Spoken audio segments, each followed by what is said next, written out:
Eh, Vamos a charlar ahora un ratito de economía. Lo tenemos a el gran Alejandro Otero. ¿Cómo estás, Ale? Muy bien, pero no, nada de gran, nada. Alejandro, nomás. Está todo bien. ¿Qué tal, Bueno, Juan? está ¿Qué bien. tal, Fabián? ¿Cómo Para anda? nosotros ¿Qué sos un tal, grande. Alejandro? Sí, sí, sí. Dejanos ese. Sí, sí, Eh, nos preparamos para la clase, ¿eh? Aquel fue un personaje de la historia, el gran Alejandro, el Alejandro Magno, un macedonio que conquistó Eurasia, eh, un pedazo de Eurasia, allá, Bueno, 500 años antes de Cristo, si mal no recuerdo.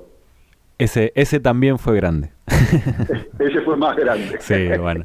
Y el Magno, la verdad que también un gran Exactamente. personaje de la historia que desató los nudos gordianos dándole un espadazo, por ejemplo, ¿no? Una muy buena enseñanza para la humanidad. ¿Eh? Mientras todos se habían devastado los sesos viendo cómo ese nudo lo desataban, cual si fuera el cordón de los zapatos, el tipo dijo, lo miró los minutos, se dio cuenta que por ese camino no había nada que hacer, sacó la espada y resolvió el tema. A veces grandes problemas requieren grandes soluciones que no habían sido las tradicionales. Es una gran enseñanza para la humanidad, siempre hay que recordarlo. sí. Y en este caso, los nudos gordianos están entre el dólar y el oro, en parte, ¿puede ser? Ah, el dólar y el oro. Bueno, volvió el oro a la escena en el mundo y en la Argentina. Seguramente te referís a eso, algo que fue noticia hace unos días, que la Argentina había recomprado oro que había sido en su momento vendido por la gestión anterior y que formaban parte de las reservas del Banco Central. Eh, a ver un poquito cómo es esta historia. Las reservas del Banco Central, las reservas en general de los países, están diversificadas, es decir, todos pensamos y siempre medimos las reservas en términos de dólares, pero las reservas en rigor no están solamente en esa moneda. Las reservas se componen de distintas monedas, predominantemente el dólar, pero de distintas monedas, que a su vez están bajo distintas modalidades, es decir, por ahí el común de la gente tiene la idea de que existe un lugar con una caja fuerte grande donde está acumulada toda la plata y esas son las reservas.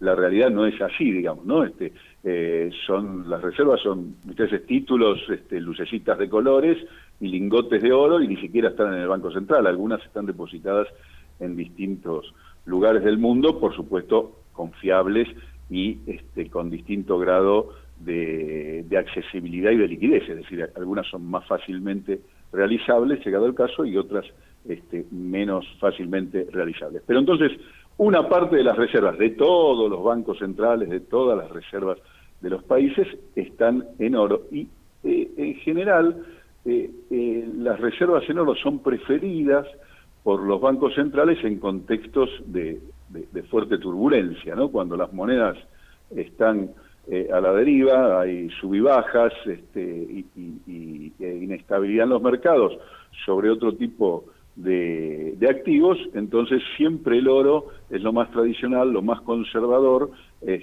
no rinde gran cosa, pero preserva mejor el valor que otros activos. Es decir, para decirlo en términos coloquiales, no vas a perder plata con el oro. Por ahí no vas a ganar, pero no vas a perder. En cambio, con otros activos, inversiones, títulos, movimientos de pases entre moneda, eso que se llama la mesa de dinero, te pueden permitir, además de preservar tu activo, obtener alguna utilidad. Y bueno, la noticia fue que el Banco Central recompró y volvió al nivel histórico, digamos, que tiene la Argentina en la etapa post-convertibilidad, ¿no? Porque la etapa post-convertibilidad y de la mano del gobierno de Néstor, se llegó a tener más o menos en el entorno de un 10% de las reservas en oro, en lingotes.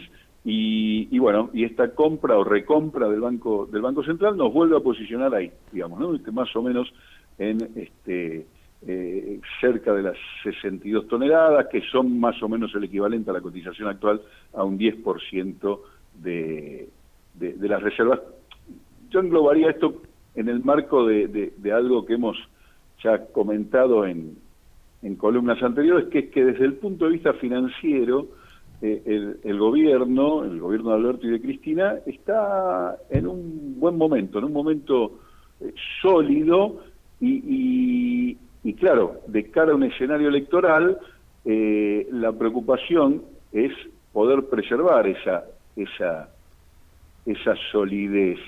Y entonces ahí, por un lado, se desata esta discusión que comentábamos, ¿no?, en columnas anteriores respecto de, bueno, preservemos la solidez y el tema es, ¿priorizamos eso o priorizamos el dinamismo económico, más allá de lo financiero, ¿no? Ese es un debate que trasciende, atraviesa y da al conjunto de la sociedad. Pero desde el punto de vista financiero, la preocupación en un escenario electoral del gobierno siempre es la famosa corrida preelectoral, ¿no? La Argentina, entre sus recurrencias, muestra que antes de las elecciones, y sobre todo antes de las elecciones importantes, donde se juega, digamos así, la fortaleza política, y buena parte de la fortaleza política es la fortaleza económica de un gobierno, siempre te aparece una corrida.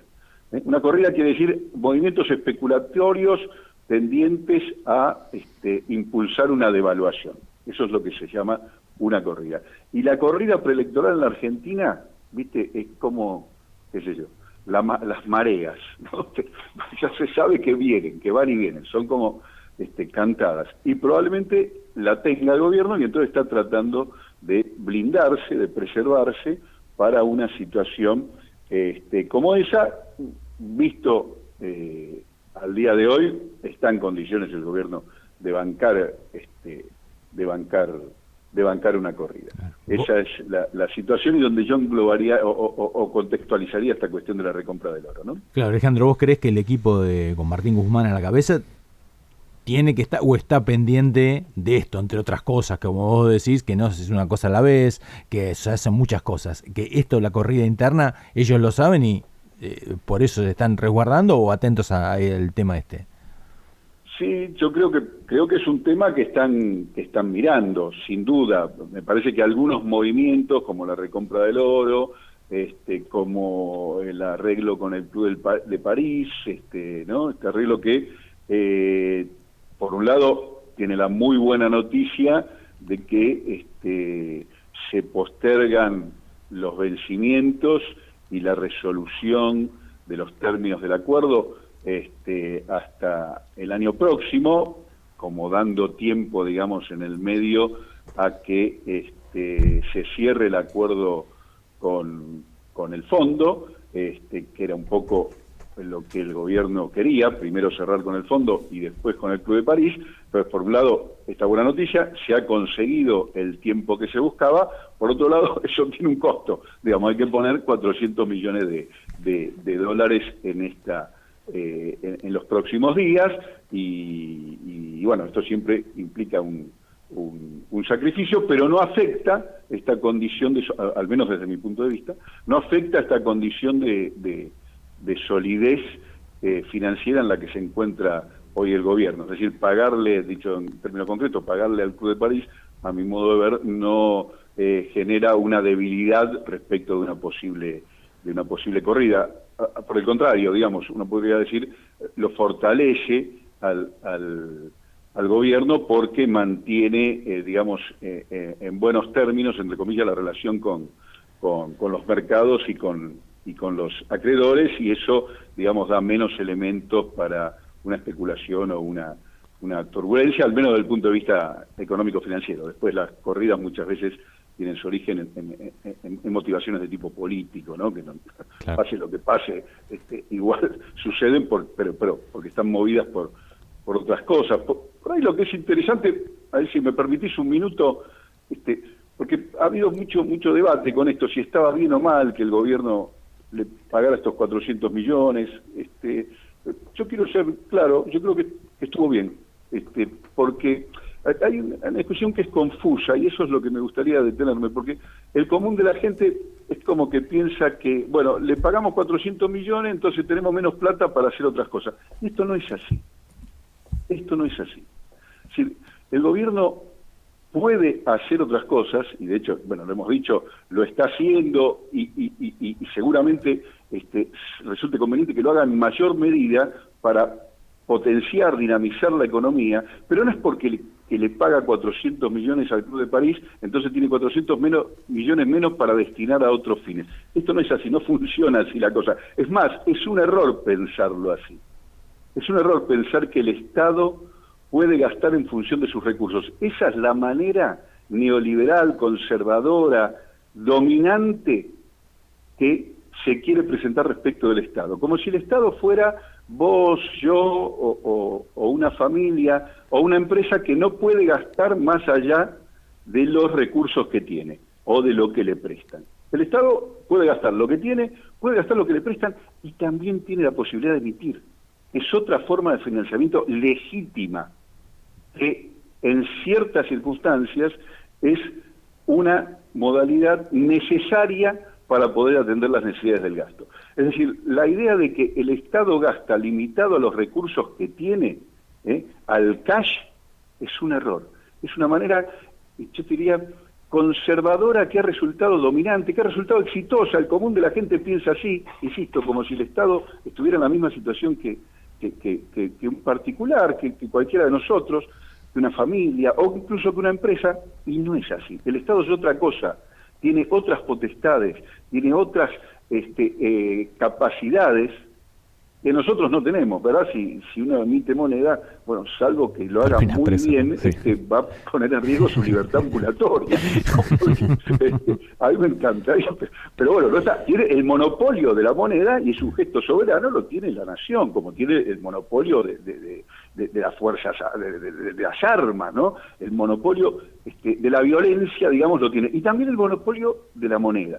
Entonces, esta idea de que no, estuvo mal porque le pagó el Club de París, entonces vamos a tener menos recursos para destinar a los que lo necesitan, a los subsidios, a los sectores postergados. Nada que ver. Se puede hacer una cosa y se puede hacer la otra. Alejandro, una buena expectativa entonces, buenas noticias partiendo de situaciones negativas. Recompramos el oro que habíamos vendido y estamos pagando una deuda que había contraído en otro gobierno. Pero bueno, se va hacia la estabilidad. Ese es el karma, parece ser, en las últimas décadas de los gobiernos populares. Nosotros venimos a remediar y a reparar los desastres que hacen los gobiernos conservadores. Nos endeudan, nos venden los activos, pasó una y otra vez a lo largo de la historia. Estos vendieron el oro, los otros vendieron las empresas. Entonces, destruyen los activos colectivos, no se endeudan y después los gobiernos populares, como primer tarea, en vez de mejorar, hay que reparar. Bueno, en eso estamos, una vez más. Alejandro, muchísimas gracias, muy claro, y vamos a dejar para la próxima entonces algunas otras cuestiones. Cuando quieran, un abrazo grande, saludos para todos y para todas. Gracias, Alejandro.